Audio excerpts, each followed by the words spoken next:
Hey guys, it's me again.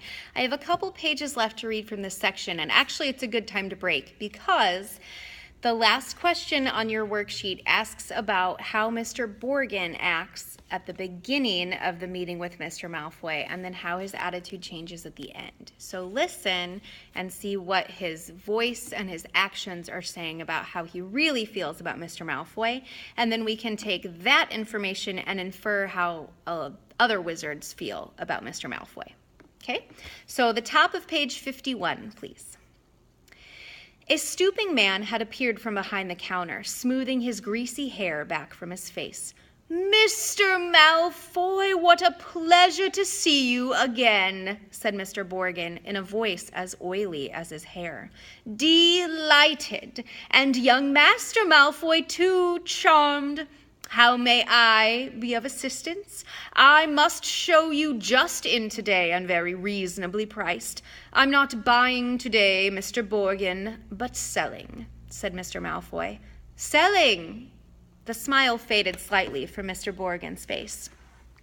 "You have heard, of course, that the Ministry is conducting more raids," said Mr. Malfoy, taking a roll of parchment from his inside pocket and unraveling it for Mr. Borgin to read. "I have a few, items at home that might embarrass me if the Ministry were to call." Mr. Borgin fixed a pair of pince-nez to his nose and looked down the list. "The Ministry wouldn't presume to trouble you, sir, surely?" Mr. Malfoy's lip curled. "I've not been visited yet." "The name Malfoy still commands a certain respect, yet the Ministry grows ever more meddlesome. There are rumors about a new Muggle Protection Act. No doubt that flea-bitten, Muggle-loving fool Arthur Weasley is behind it." Harry felt a hot surge of anger. "And as you see, certain of these poisons might make it appear—" "I understand, of course," said Mr. Borgin. "Let me see." "Can I have that?" interrupted Draco, pointing at the withered hand on its cushion.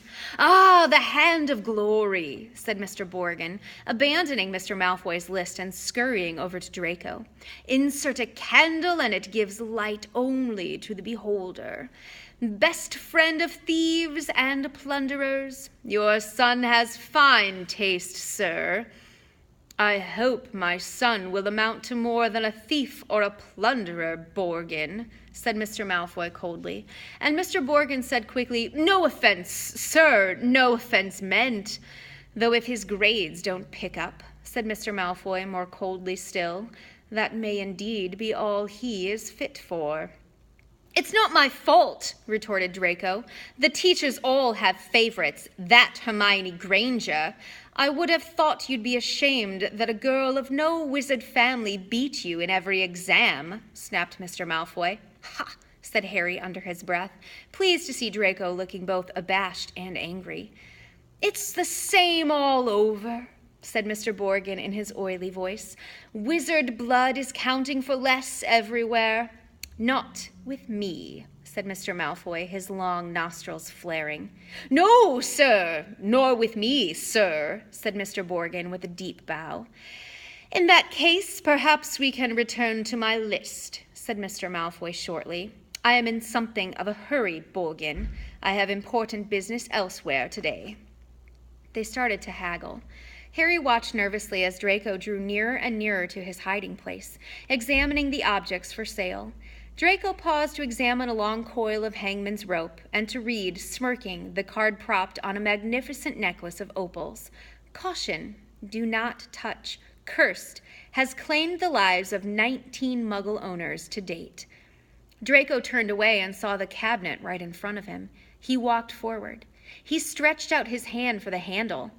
"Done," said Mr. Malfoy at the counter. "Come, Draco." Harry wiped his forehead on his sleeve as Draco turned away. "Good day to you, Mr. Borgin. I'll expect you at the manor tomorrow to pick up the goods." The moment the door had closed, Mr. Borgin dropped his oily manner. "Good day yourself, Mr. Malfoy. And if the stories are true, you haven't sold me half of what's hidden in your manor." Muttering darkly, Mr. Borgin disappeared into a back room. Harry waited for a minute in case he came back, then quietly, as he could, slipped out of the cabinet, past the glass cases, and out of the shop door. So just to be clear, Draco was almost going to open the door to the cabinet that Harry was in, which is why, again, we have dashes to change that tempo.